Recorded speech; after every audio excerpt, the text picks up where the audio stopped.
Thank you for listening to Depictions Media Radio.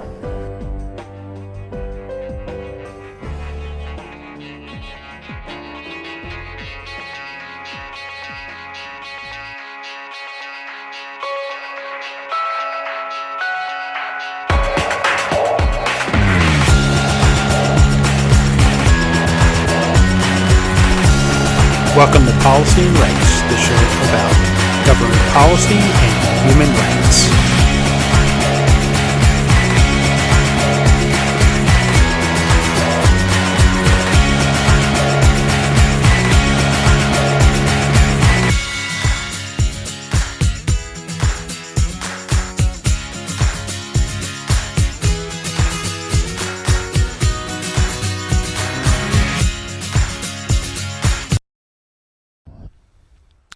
Welcome back to Policy and Rights here on Depictions Media Radio. I am your host, Michael Clogs. In this next segment, we're going to hear from British Columbia Premier David Eby, Brenda Bailey, Minister of Jobs, Economic Development and Innovation, Bruce Ralston, Minister of Forest, and they're going to be making an announcement about supporting workers, creating good-paying jobs, and promoting value-added innovation in communities throughout British Columbia. The Stronger BC Economic Plan is delivering support for people in rural British Columbia through a new fund that will be diversified through local communities, promote value-added innovation in forestry sector, and create thousands of good-paying jobs for British Columbians. As a quote from David Eby, we need to get more good-paying jobs from our forests and other resources in our province. The investment we are making in rural BC will help to do that by supporting companies to get into the business of creating value-added products like mass timber. Our whole province benefits when local workers and their families can build good lives in rural communities they call home. So why don't we listen to what David Eby actually had to say, along with Bruce Ralston and Brenda Bailey.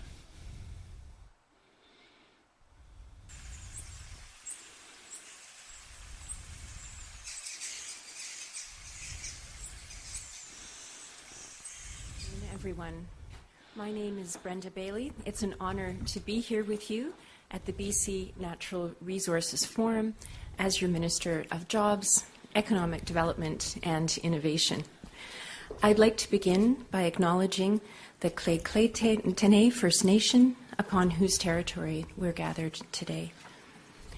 Since being sworn in, I've had the pleasure of meeting so many people who are passionate about our province and our people. And it's great to be here at the BC Natural Resources Conference to speak to people about the future of British Columbia and the work that we can all do together. But I do also want to acknowledge that I know how difficult last week's news has been for everyone here in Prince George. I want to thank the people of Prince George for everything that you're doing to help families through a difficult time, and for all that you do to contribute to the well-being of every British Columbian in every part of our province. I'm here today for an important announcement that will support innovation, create good-paying jobs, and help diversify the forest sustainable economies in every corner of our province. And before I turn it over to Premier David Eby, I would like to thank my colleagues Bruce Ralston, our Minister of Forests, and Joel Mackay, CEO of Northern Development Initiatives Trust, for joining us today. Now, to let you know more about our plans to support communities like Prince George, I'm pleased to welcome the Premier of British Columbia, the Honourable David Eby, to the podium. Premier. Thanks so much, Brenda. It's wonderful to be here in Prince George, and it's wonderful to see the sun. Coming from Vancouver, it's a pleasant change. I'll begin by acknowledging we're on the territory of the Clay Dene, and I'm so glad to see so many familiar faces from Prince George media in the room as well. It's nice to be in person. We know these are challenging times for rural and remote British Columbia. People are concerned about jobs. And particularly about being able to stay in their communities and have good family supporting jobs where they live. Our government knows that a strong rural BC is key to a strong British Columbia as a whole. That's why we're working hard to create opportunities across the province for everyone to build a good life. And that holds whether you live in downtown Vancouver in the rain or in Prince George in the sun. Looking at the actions of past governments, we know it doesn't work. Just cutting taxes for profitable corporations and hoping that things trickle down. That's an old model, and we know it wasn't successful. Instead, we're using government investment to help diversify and make more resilient local economies. So today, I'm very pleased to announce the creation of the BC Manufacturing Jobs Fund. The fund will invest up to $90 million in rural communities, supporting businesses with high-value industrial and manufacturing projects. These investments in rural BC will help create sustainable, secure, good-paying jobs. Our whole province benefits when local workers and their families can build good lives in the rural communities they call home. The money is going to go where it's needed most, to areas affected that have experienced economic impacts from changes in the forestry sector, for example. We're looking for projects that diversify local economies and promote forestry value-added innovation. Whether it's a forestry company seeking new equipment to make mass timber products, or setting up a new bioplastics or biofuel facility in a rural community. We want to jumpstart these projects by diversifying and making resilient rural and remote economies, and by promoting innovation in the forest industry, we're making communities more resilient. Sustainable and inclusive growth in rural and Indigenous communities helps everyone benefit from a strong and sustainable economy. This fund builds on the $185 million our government announced last year as part of the Forest Worker Community Support Initiatives. Now, BC's forestry sector is certainly facing a challenge. More work needs to be done in partnership to support people in forestry-dependent communities. This will be top of mind for me and for every member of our government in the weeks and months to come. I'm committed to a province where everyone can build a good life, where people thrive in their communities, and good, sustainable jobs keep communities thriving for generations to come. Thank you very much. Thank you very much, Premier.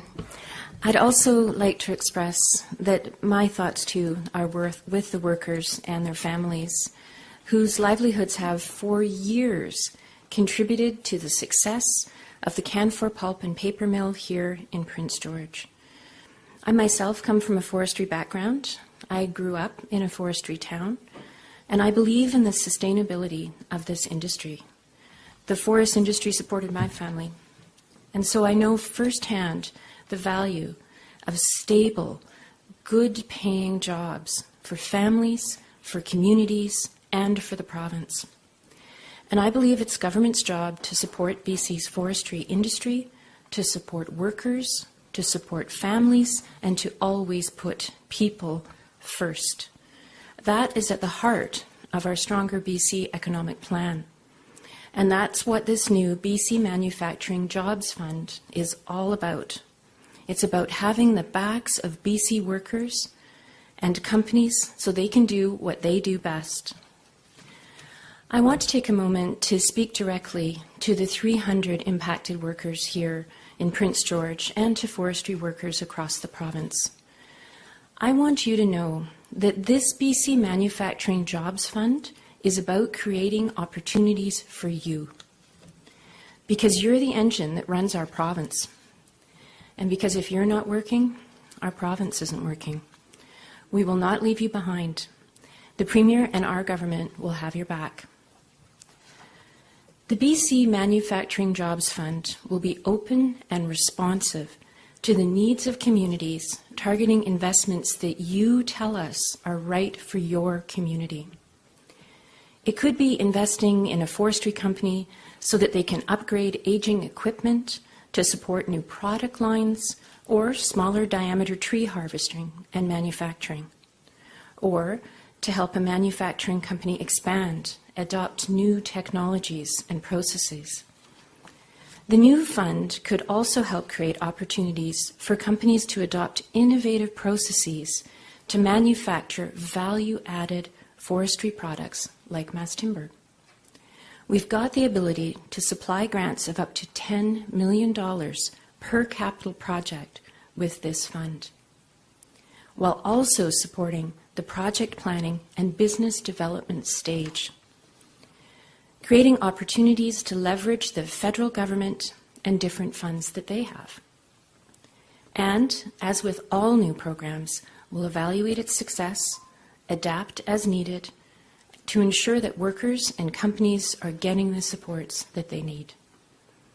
We look forward to receiving applications from businesses and organizations investing in communities hardest hit by changes in the forestry sector, so we can help deliver the stable, well-paying jobs that workers and families need to build good lives in the communities that they love and want to stay in. That's what this is about. Together, with support for value-added technologies like mass timber, investments in education skills training, and support for Indigenous and non-Indigenous communities to build new infrastructure and diversify local economies.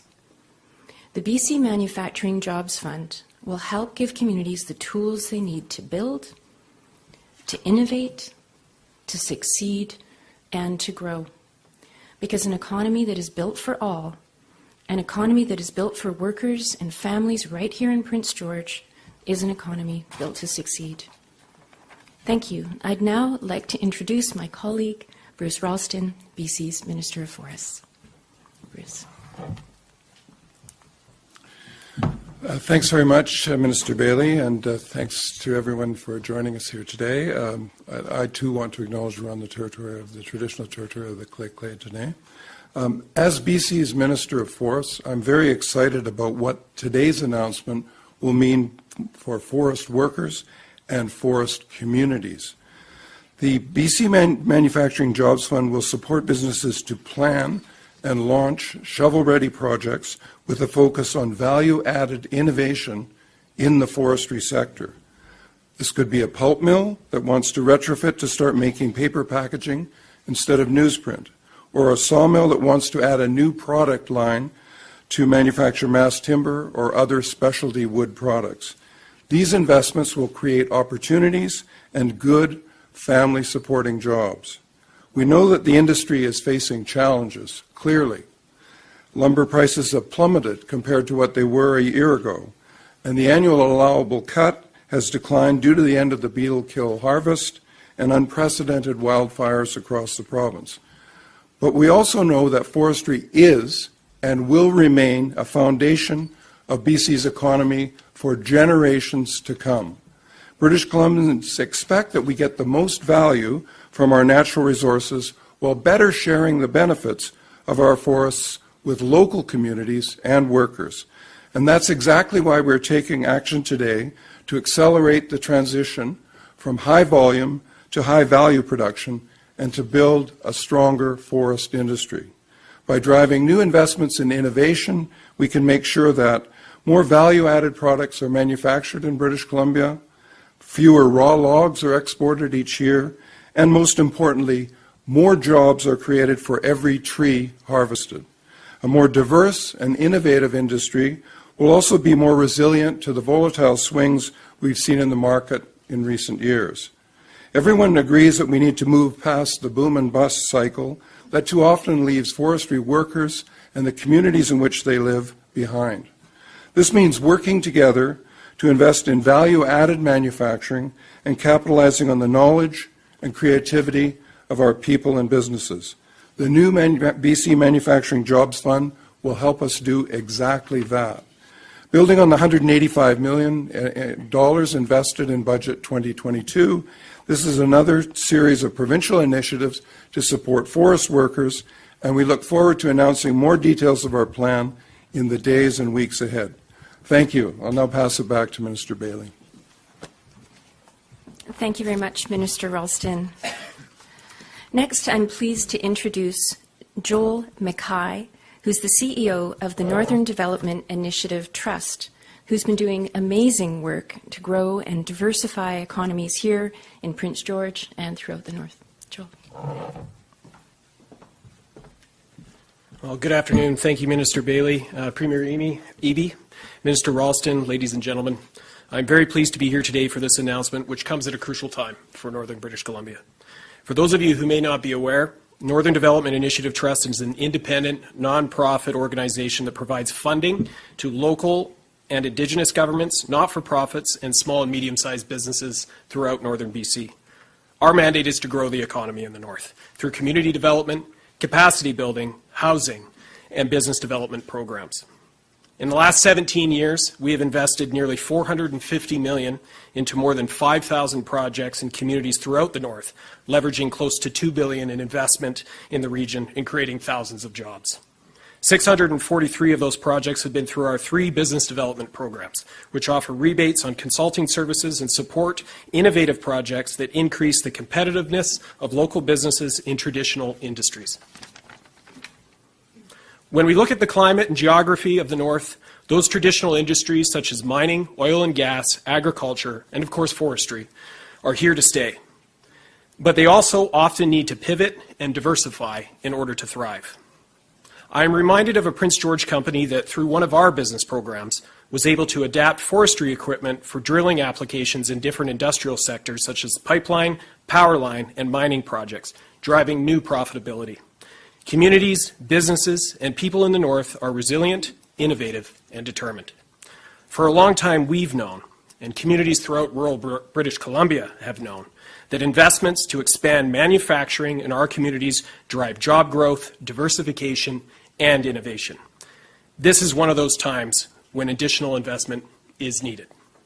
That's why I welcome this commitment of $90 million from the province to help support economic diversification and manufacturing growth, which in turn will generate new jobs in our rural communities. It's not a silver bullet, but it is a welcome investment that will aid our communities through this period of both extreme growth due to LNG and transition in the forestry sector. For my part, I look forward to working with the province and businesses throughout our region to see if we can get as much of that $90 million as possible invested in Northern BC. Thank you. Thank you very much, Joel, and I appreciate that last sentiment. Well done.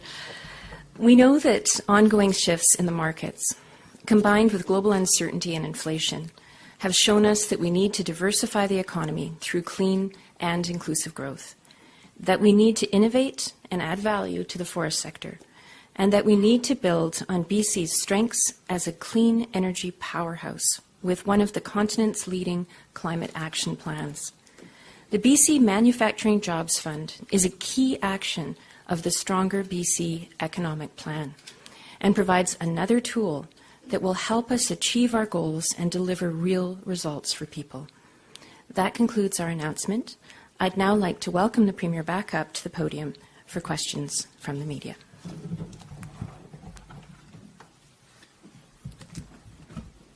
Thanks, Brenda. Just before we go to questions, maybe it's an opportunity for me to give you a quick update about, I had a meeting this morning with the workers from the Canfor mill that are facing shutdown, the loss of 300 jobs.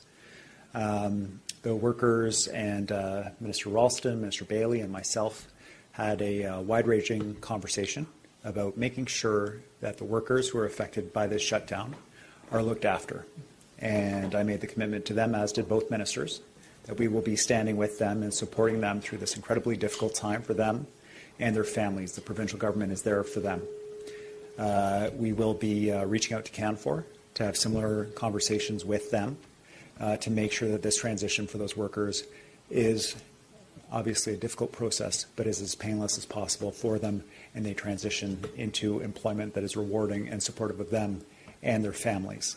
I'm very grateful to them for making the time to meet with us, to update us on what's going on the ground. It's incredibly important for politicians to hear directly from people who are affected, and we're going to keep that line of communication open with them going forward, and I look forward to future conversations with them as we work through this difficult time. Great, thank you. And we'll begin our questions now from members of the media. Each member of the media will have the opportunity to ask one question and one follow-up. Those on the phone line, please press *1 to signal that you do want a question. We're going to start on the floor today with Fran Yanor from Northern Beat. Go ahead, Fran. Thanks. Hi, Premier. Just a curiosity, I guess. It's like there's less fiber, less forest, less wood. Your government has, and you specifically, since you were sworn in, has committed to protecting more, the 30% by 2030, enshrining biodiversity in legislation. Where is this wood coming from? Thanks, Fran. So we know that the forest industry in British Columbia faces a huge challenge. The beetle kill wood that has been supplying the industry for a long time is running out. We've had massive and historic forest fires wiping out additional timber supply that mills rely on of all different kinds. We still do have wood in this province, but what we have to do is get more jobs out of the trees that we have, out of the wood that we have and that we can access. So an example is we cannot be leaving wood slash piles in the bush or burning them when we need that feedstock for pulp mills. We have burned and damaged wood from forest fire that can be leveraged into, among other things, pulp or biofuels. We need to be more creative with the supply that we do have to create more jobs for British Columbians. It is a challenging time, but it's also a time of innovation, and that's exactly what today's announcement is about. Those people in rural communities that see the opportunity for creating jobs in this sector, and there are opportunities. We see it right here in Prince George around, for example, the biofuel sector. We see those opportunities coming up. We want to support them, and this $90 million is going to go a long way to doing that. Follow-up, Fran? Well, I've just changed my mind. On the biofuels question, up to, I heard 2 years ago, one of the pellet companies was using 30% of their supply came from standing trees. So it's originally they were supposed to come from slash piles and mill refuse. Are you supportive of cutting down trees for a pellet supply? Well, it's important that we look at timber supply and make sure that we're using it to create the highest and best value, and especially in terms of return to local communities, jobs and financial return for local communities. In some communities, with new growth, it may be biofuel. In others, it'll be value-added products that might be trim products, or it might be decking products, or you name it. And so what this fund is about, it's not about government deciding, we think this is the area, or we think this is the area. This is about bring us your best proposals from across the province. What are the opportunities in your local community that you see? The things that you look at as a business person or as a member of a local community, say, I can't believe government isn't taking advantage of this. And we'll support that work. We'll support both the business planning process. There's one stream of funding for that, as well as the capital funding, up to 20% of the overall proposal, plus up to a maximum of $10 million. So a significant potential investment for major projects. There are lots of opportunities in rural BC. I believe that very firmly. I also believe very firmly in the creativity of rural British Columbians and the entrepreneurship of rural British Columbians.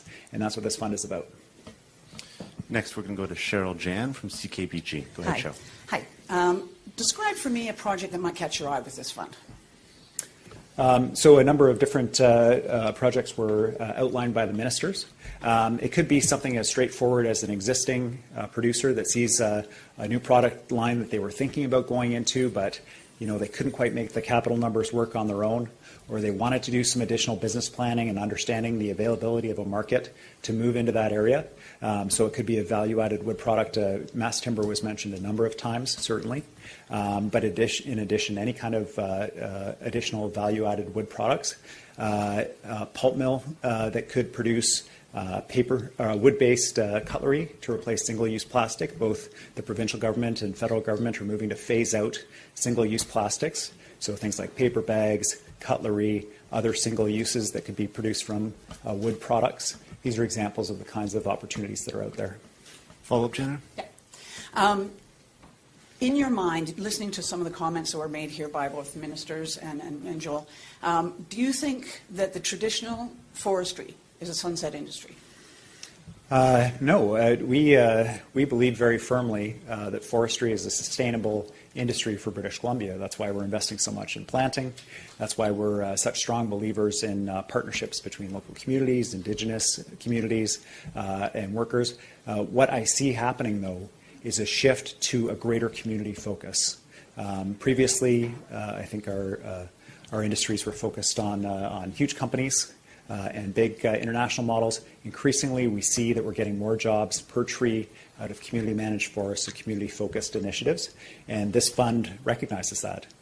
It encourages people in local communities to identify those opportunities, business owners to identify those opportunities and bring them forward to us. Next, we're going to go to Ted Clark from the Prince George Citizen. Go ahead, Ted. Premier Eby, you mentioned value-added manufacturing in the lumber in the forest industry as a possible target for this funding. Are there any, Brink Forest Products comes to mind. There are several, at least one big one in the city. Have you had any discussions with any of those businesses that will benefit from this fund right away? So this work comes out of a number of discussions with groups in the sector, and so in particular, there's a pulp advocacy group advocating for additional opportunities out of the pulp sector, for example. And consistently, what we're hearing is that there is a need for business planning and capital to create opportunities in the sector to transition to getting more jobs per tree. What this does is this announcement today opens the conversation. We're encouraging those businesses now to reach out to the Ministry of Jobs and the Ministry of Forests to bring forward their applications and their proposals.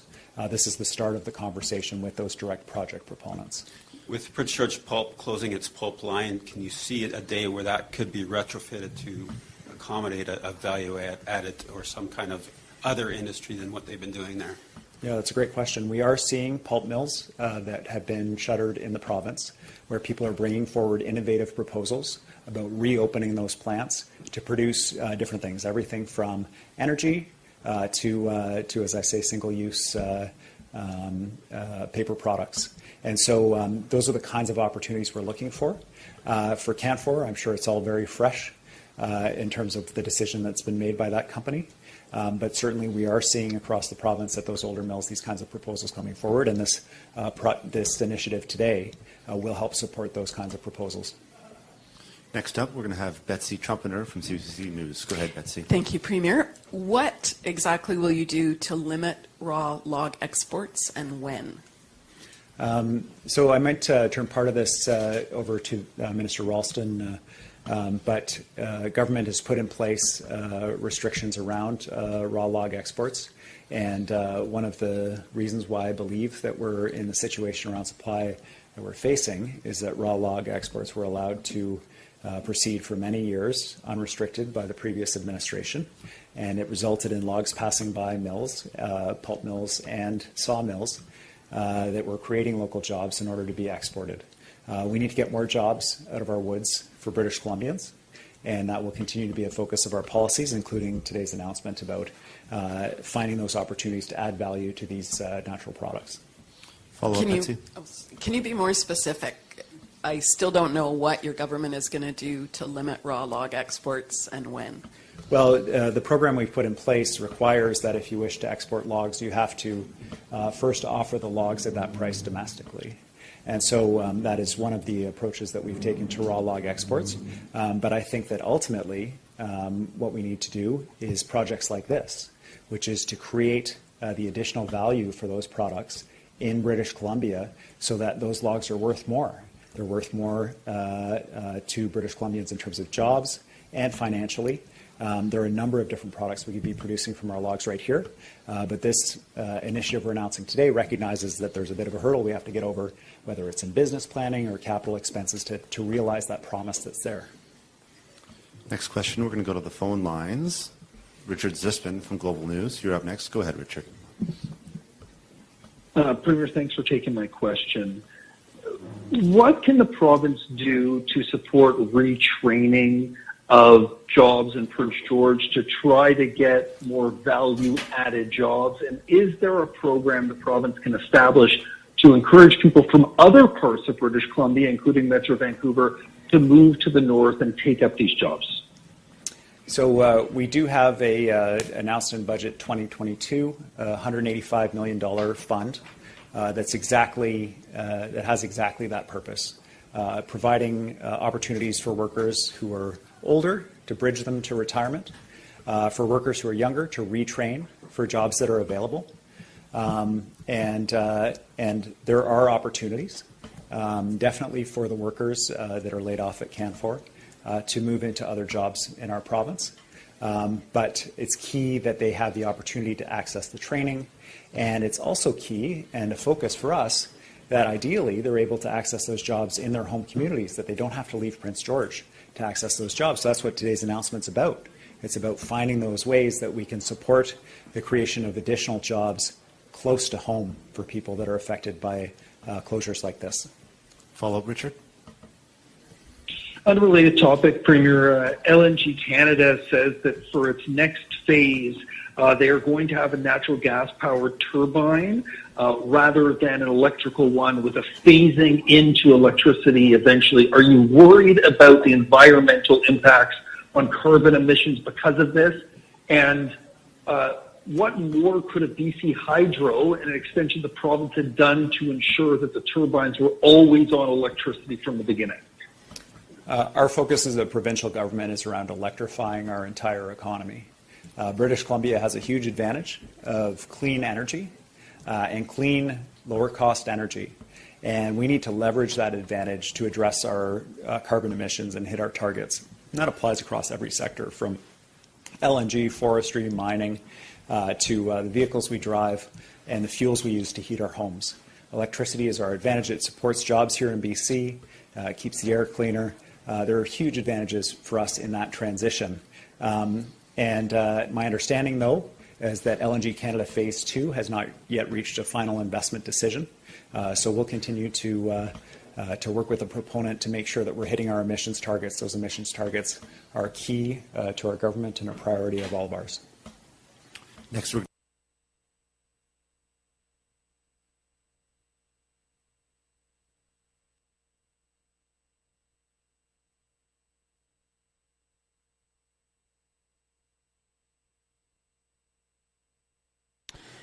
Okay, so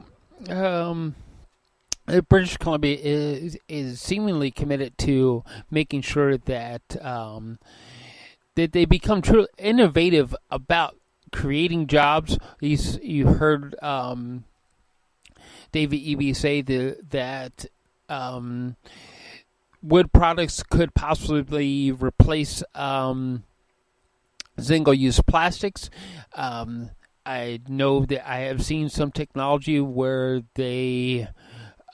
where there's a part of the wood that can be used similar to plastic, and they literally can. They've created plastic-like toys, and they could possibly create plastic-like cutlery, as David Eby mentioned in this segment. So we're going to move on to a segment with some updates from the UN, as we're going to move on to the UN Press Center in New York City with their daily press update.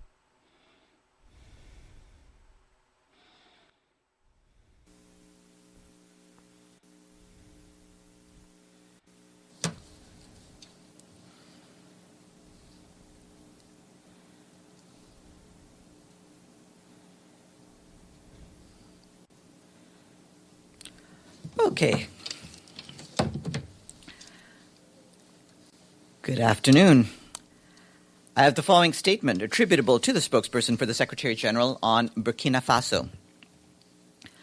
The Secretary General strongly condemns the abduction of some 50 women and girls on the 12th and 13th of January 2023 in the surroundings of Arbinda in the Sahel region of Burkina Faso, reportedly by unidentified armed groups. The Secretary General calls for the immediate and unconditional release of the abducted women and girls and for their safe return to their families. The Secretary General urges the Burkinabe authorities to spare no efforts in bringing those responsible for this crime to justice. The Secretary General reaffirms the commitment of the United Nations to continue working with Burkina Faso and international partners to enhance the protection of civilians, respond to the humanitarian and development challenges, promote and protect human rights, and support efforts towards lasting peace. Further on that, Burkina Faso continues to confront a multidimensional crisis. Insecurity is growing and nearly 1/5 of the population needs urgent humanitarian aid. The number of security incidents increased by 220% in 2022 over the previous year. Conflict intensity remains higher than any other Sahelian country. As of the end of December last year, 1.3 million people are in hard-to-reach areas. 1.7 million people are displaced, or 1 in 12 Burkinabe. The country was one of the fastest-growing displacement crises in the world in 2022.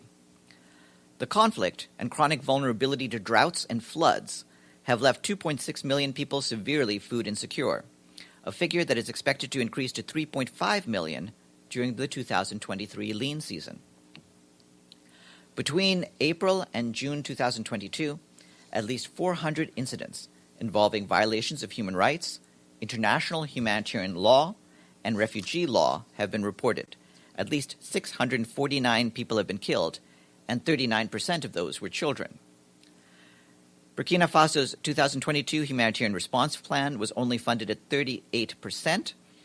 The 2023 humanitarian response plans require $866 million to respond to the needs of 3 million people. The Secretary General arrived in Davos earlier today, where he is scheduled to deliver tomorrow a special address on the state of the world. In his remarks, the Secretary General is expected to give a sober assessment of the state of the world, noting that while we need more cooperation on climate, debt relief, and global health, we face more fragmentation.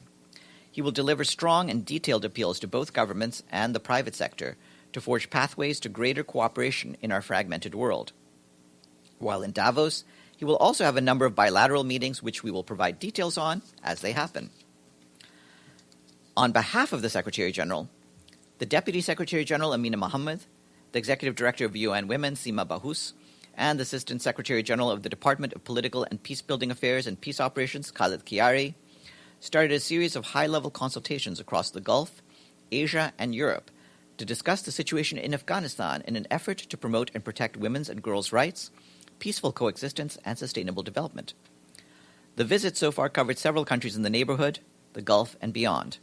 They also met with the leadership of the Organization of the Islamic Conference, the Islamic Development Bank, groups of Afghan women in Ankara and Islamabad, and a group of ambassadors and special envoys to Afghanistan based in Doha. Throughout the visits, countries and partners recognized the critical role of the UN in finding a pathway to a lasting solution, as well as the need to continue to deliver life-saving support. They asked that efforts be intensified to reflect the urgency of the situation. Government officials stressed the importance of the international community speaking with one voice with a unified approach. The need for a revitalized and realistic political pathway was consistently highlighted, and all remained firm on the fundamental principles, including women's and girls' rights to education, work, and public life in Afghanistan. Views remained on the need to find the right balance that would urgently enable a positive outcome to the current challenges. Clear consensus was evident on the issue of women's and girls' rights to work and have access to education. There was a broad sense that the region and the Organization of the Islamic Conference's leadership on these issues was critical and needed to be strengthened with the full support and collaboration of the international community. The proposal of an international conference on women and girls in the Muslim world during the month of March 2023 was considered and agreed in principle. The team also met with a diverse group of Afghan women. They give powerful testimonies speaking to a range of issues, including the profound societal impact and trauma on women and girls in the society. Overall, there was a deep sense of longing to return to an inclusive, stable, and prosperous Afghanistan. The high-level delegation arrived in Kabul today to continue their engagement. In a statement we issued yesterday afternoon, the Secretary General strongly condemned the deadly missile strike on a residential building in the city of Dnipro, Ukraine, in which at least 40 people were killed, with many more wounded and dozens missing. He said that attacks against civilians and civilian infrastructure violate international humanitarian law and must end immediately. The Secretary General extends his deepest condolences to the families of the victims of the Dnipro attack and wishes a speedy recovery to the injured. I know we've been asked about the Safar vessel, and I can tell you that the United Nations is closer than ever to helping the parties in Yemen resolve the grave threat posed by the FSO Safar tanker off Yemen's Red Sea coast. Donors have generously pledged more than $84 million of the funding required for the UN coordinated plan to prevent a major oil spill from the Safar. Additional funding from the private sector is expected soon. Everyone is eager to see the operation on the water begin as soon as possible. With more than $73 million of the pledges dispersed, the UN has been able to begin essential preparatory work. All of the technical expertise is in place to undertake the procurement for the complex operation. This includes a marine management consultancy firm, maritime legal firm, insurance and ship brokers, and oil spill experts. The contracting of the salvage company that will carry out the emergency operation is at an advanced stage. However, the key challenge at present is procurement of a very large crude carrier. The UN cannot begin the emergency operation until it is certain that a safe crude carrier will be in place to take on the oil. The UN is working expeditiously with a maritime broker and other partners to find a workable solution and remains confident the work can begin in the coming months. Our UN team in Malawi, led by Resident Coordinator Rebecca Ada-Donto, is boosting support to authorities to tackle the worst cholera outbreak in 2 decades. In the past 2 weeks, there were hundreds of new cases. Since the onset of the outbreak last March, over 23,000 cholera cases have been recorded with nearly 800 deaths. Authorities declared a public health emergency last month as they reported over 7,000 new cases and nearly 300 deaths. Our team confirms that schools in the country's 2 biggest cities reopened today, following a temporary closure that affected nearly 1 million children over the last 2 weeks. To avoid students falling further behind after years of COVID interruptions, the UN Children's Fund ensured that water, sanitation, and hygiene facilities were in place, while the World Food Programme distributed hygiene items reaching over 600,000 learners. UNICEF and the World Health Organization are working with the authorities to train healthcare workers on cholera case management. They also provided staff oral rehydration solution doses and water purification tablets.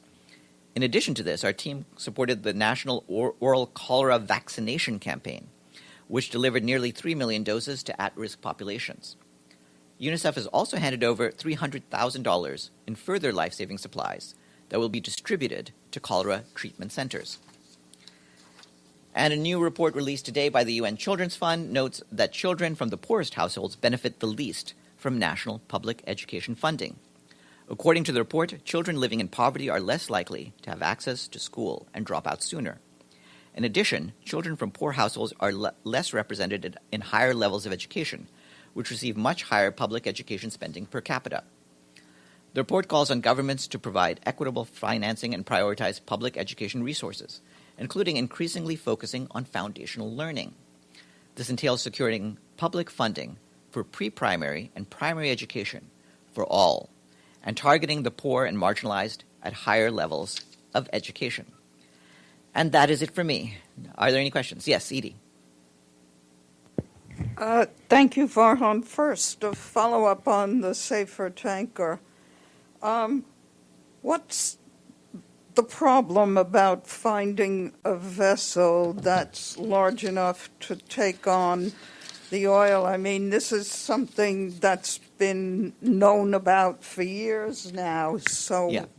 What's the issue? Oh, we've known about it, but the problem is this, that we need a very large crude carrier, and the availability of those ships has decreased in the past 6 months, basically due to events having to do with the war in Ukraine. So just as we were gearing up for operations, the cost to both lease and purchase this type of a vessel increased. So a very large crude carrier now costs at about 50% more than was budgeted in the original plan. So we have some additional expenses, and it's a little bit harder finding the right ships, but we're proceeding with the work. And what is the crude carrier supposed to do specifically? It's to carry the crude oil.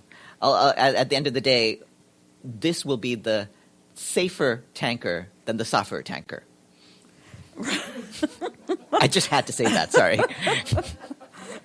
Okay, I have another. I had a question as a follow-up to the briefing yesterday by SRSG Grunberg on Yemen. The Associated Press is running a story today from the region saying that Saudi Arabia and the Houthis are holding back-channel talks as part of an effort to ensure the truce and try and move toward negotiations. Can you confirm that? Oh, well, by definition, if they're back-channel talks, they're not the sort of talks that I can confirm. Obviously, we encourage all of the relevant parties, including the Saudi authorities and Ansar Allah, to engage as much as they can in negotiations. And if there is a way forward, obviously it would entail greater discussions among the relevant parties. But I obviously have no role in confirming this sort of talks. Yes, Kristen, you had a question? Yes, sure. Thanks, Farhan. Do you know if is the Secretariat providing any briefers for the Ukraine meeting this afternoon? I don't think it's the Secretariat. I believe the Assistant Secretary General dealing with the Office of the High Commissioner for Human Rights will be the briefer. But of course, check back and you'll see for sure. And just one other follow-up. We have at Davos, the president of the EU Commission has called for a war crimes tribunal to be formed for Russia's actions in Ukraine. Would the Secretary General think that's appropriate or helpful at this time? I think we'll let these discussions continue with the parties, but obviously any kind of legal tribunals, as in every case around the world, needs a mandate from bodies of member states, and that is how we've handled it with all such similar circumstances. Yes, please, Mariam, and then Deji. Okay. Thank you, Farhan. A spokesperson for the governor's office in southern Kandahar province said in a tweet that the lashing, 9 men were lashed in a sports stadium in Kandahar.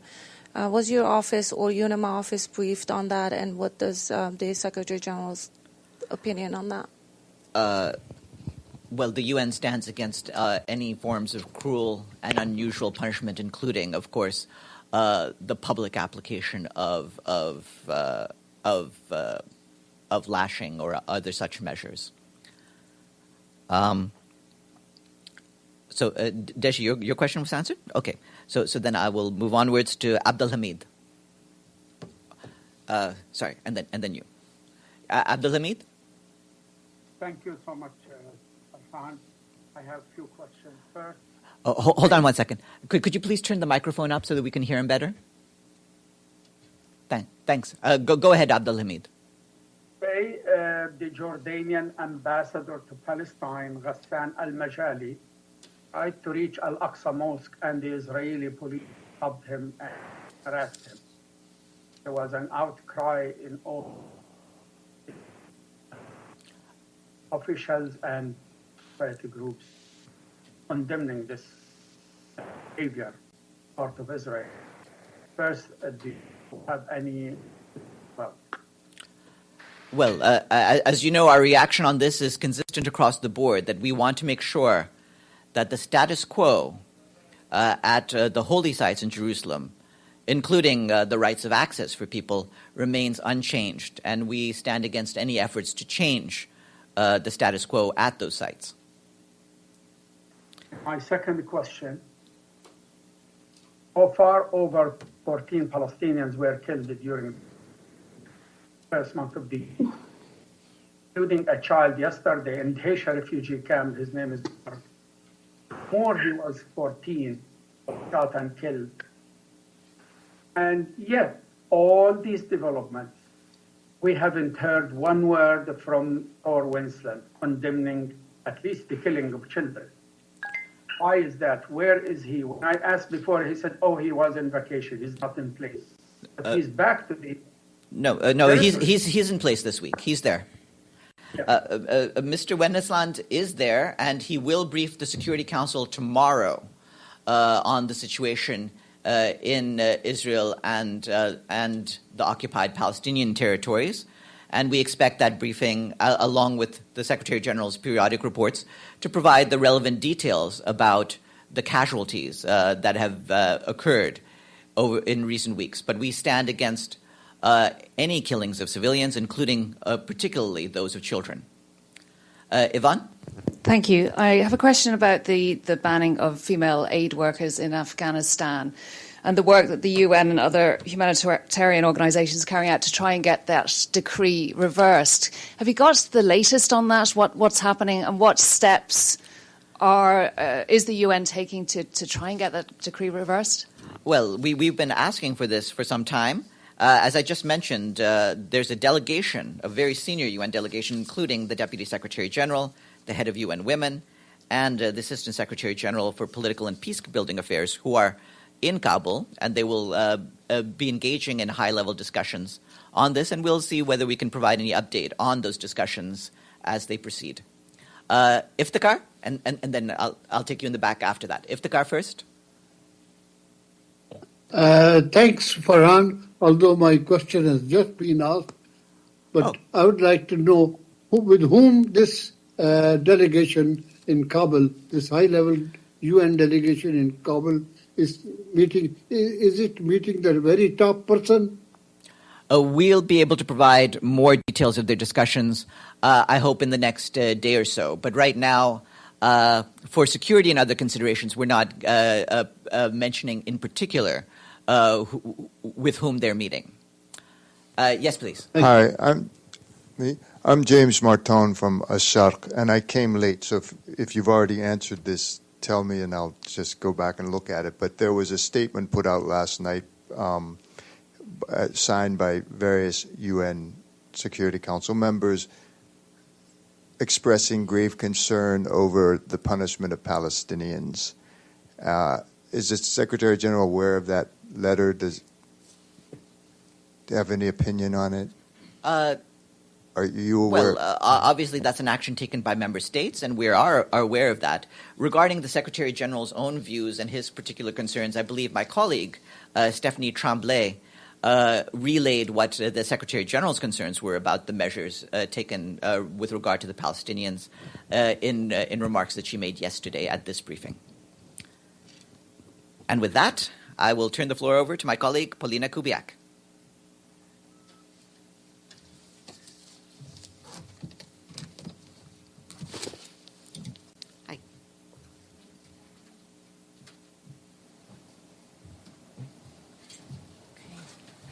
I brought a mug of water so you know that I'll be here for a while today. President Chaba Kuroshi today laid out his priorities for the remainder of the 77th session of the General Assembly, so that's not quite 8 months. In an informal briefing to member states, President Kuroshi said it is up to the General Assembly to develop transformative solutions and to implement them in solidarity. The president said, quote, "With human rights at their core, our efforts must make the world safer, more just, and more sustainable." In laying out the plans for the next few months, we start with January and look to September, which will have the SDG Summit, which will be the midpoint for the 2030 agenda. And from now until then, there are a couple of events that the president mentioned. I want to highlight the UN Water Conference in March, which you've been hearing about, and specifically the game changers connected with water, which came out of the October consultations. And one of those game changers is a water information system. And today the President asked member states to really consider these ideas and to work together on them. And this ties in with the topic of science, which, as you know, is one of the President's top priorities. He has proposed the establishment of a scientific mechanism to identify the most effective ways that science can be part of the General Assembly's work, and you will hear this idea more and more in the coming months. The President has announced 3 scientific briefings by scientists to member states that will be held on the 7th of February. These will be on the topics of economics of water, the connections between climate, conflict, and cooperation, and the role of early warning for pandemic preparedness. And these will be webcast, and I'll share more information in terms of who is participating. Perhaps there are scientists that you might want to interview. Another point that the President made today is that we must reform our entire economic thinking, and that includes how we evaluate the well-being of people and the planet, from considering the environmental impacts of our investments, for example, to rethinking the methodology of how we measure sustainability, such as through Beyond GDP, which is an initiative you might have heard about. Just as the name suggests, it looks at the well-being of a country, not just through GDP, but also through measurable environmental and social aspects.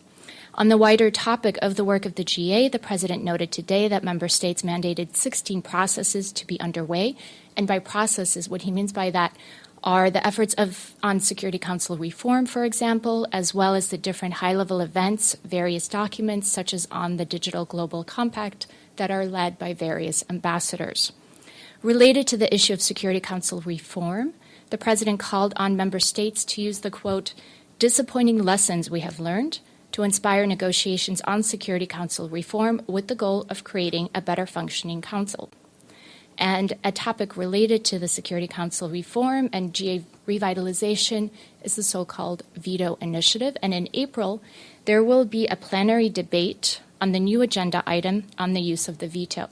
So this will be an opportunity for member states to discuss, is this working? Is this working the way it should be? And how else can it be used? Let me turn now to a few country-specific issues that were mentioned in the speech.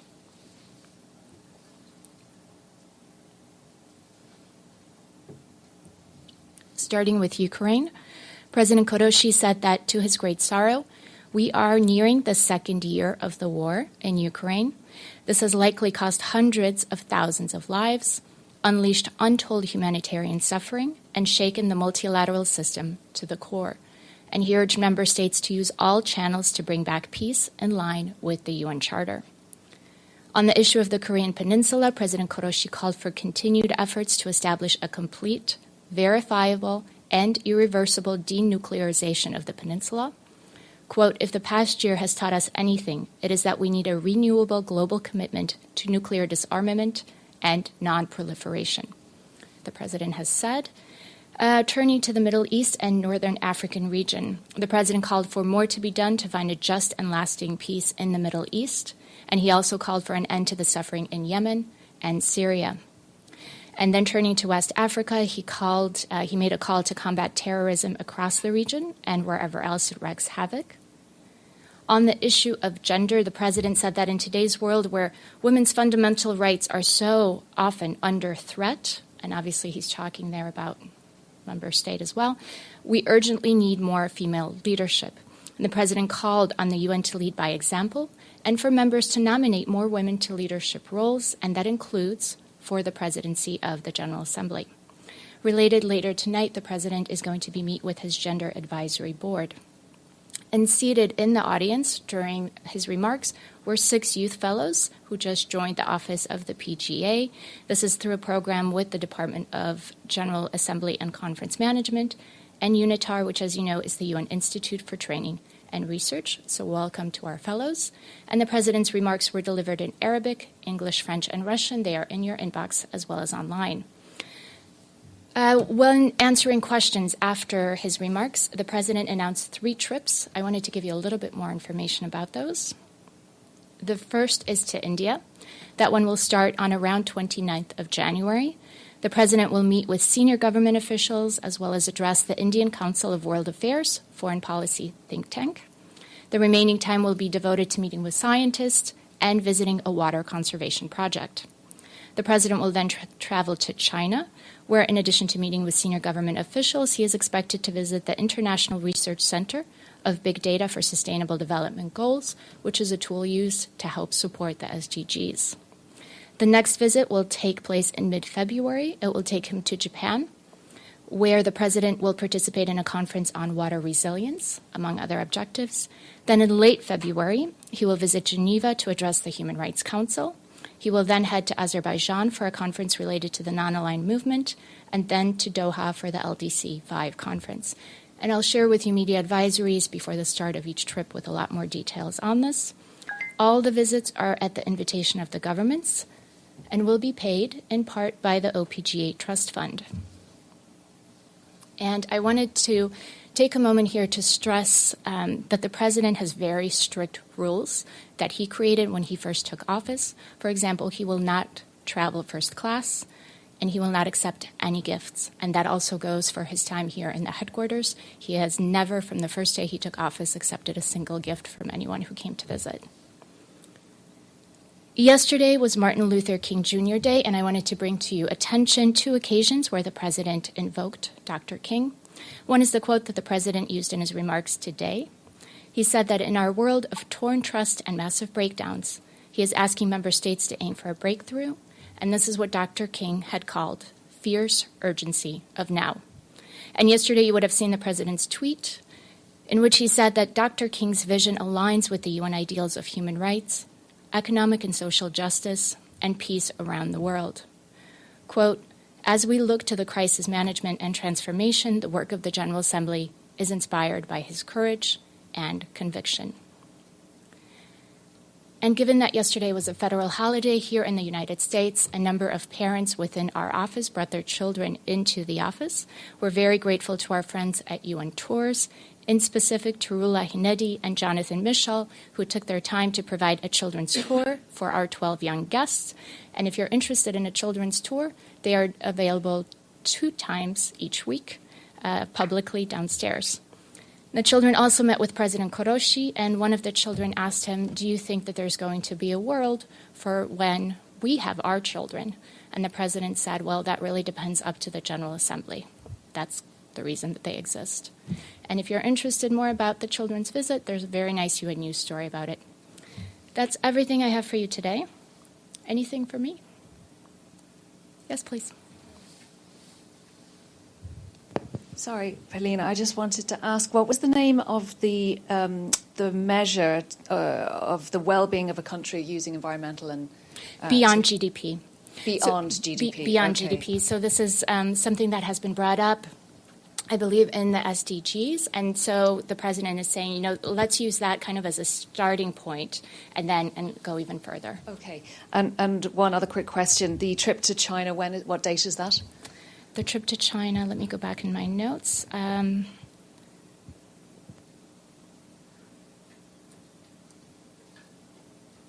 didn't announce it. I announced the one to India, which will start on 29th of February. And then I don't have an exact time for the one to China, but I imagine it'll be in that first week of February. Mm-hmm. Okay, let me check if there's anything in the chat. Abdelhamid, is that for me? Thank you, Paulina. Understood that Secretary General communicated with ICA about that resolution that the EG adopted on December 30th. What will the EGA play with that? Isn't he the authority to pay the comparing the Israeli occupation, illegal occupation? Why the Secretary General who conveyed that message to ICJ? Okay, Abdelhamid, I had a hard time hearing you. I think the question you asked was in the context of the resolution that the General Assembly adopted at the last day related to ICJ, right? And why is it that the SG is the one who conveys that to the court? It's just the way it is. So after the General Assembly, I'm so sorry. Do you mind if we lower the audio? Lower it. Is that better? I still hear, I feel like I'm echoing in my own ears. Thank you so much. Thank you. So, Abdelhamid, what I was saying is the role of the General Assembly kind of ends, or at least the role of the PGA kind of ends once that resolution is either adopted or not. In this case, it was adopted. Then it's really the role of the Legal Affairs Unit, OLA, to put together a number of documents, as you would expect, that would be going to a court. And it's the Secretary General who transmits that. So the role of the PGA is, he has no role in that. I hope that answered your question. Okay. Yes, thank you. Thank you. Iftikhar? Okay. I can hear you, Iftikhar. Okay, thanks, Paulina. Regarding Security Council reform and the plenary session that will discuss the question of veto, I would like to ask who proposed this plenary session on veto? Was it member states or the PGA? It's a good question. I'll look into it and I'll come back to you on that. Thank you. All right. Any other questions? If not, thank you very much, everyone.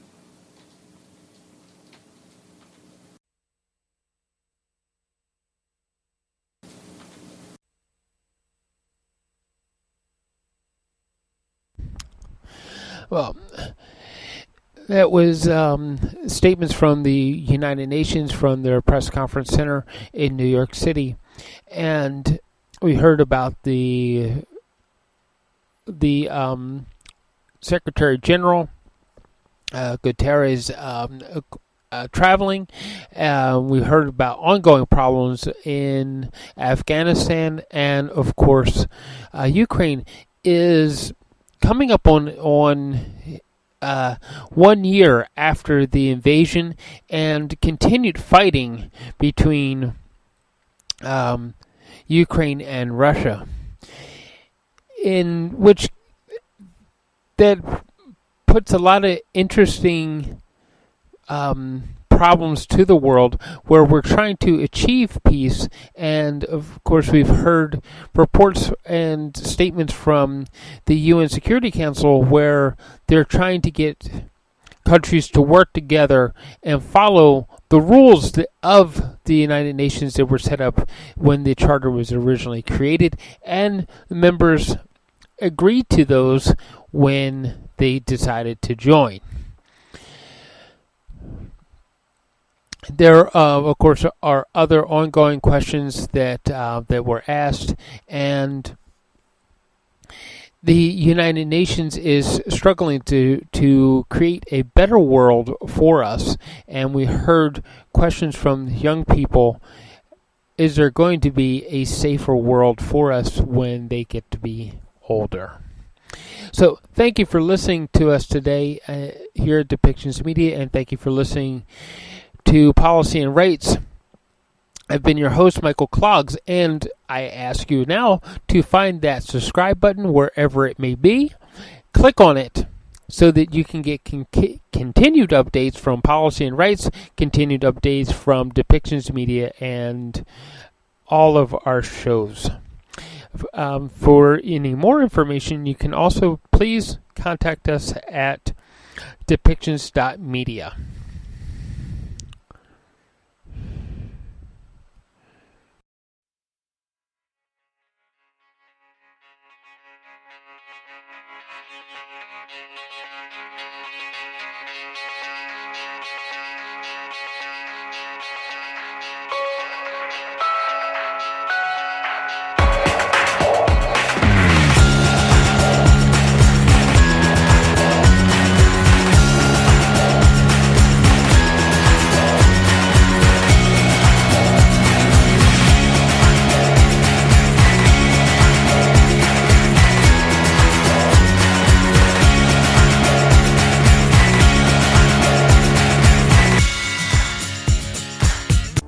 This show has been produced by Depictions Media.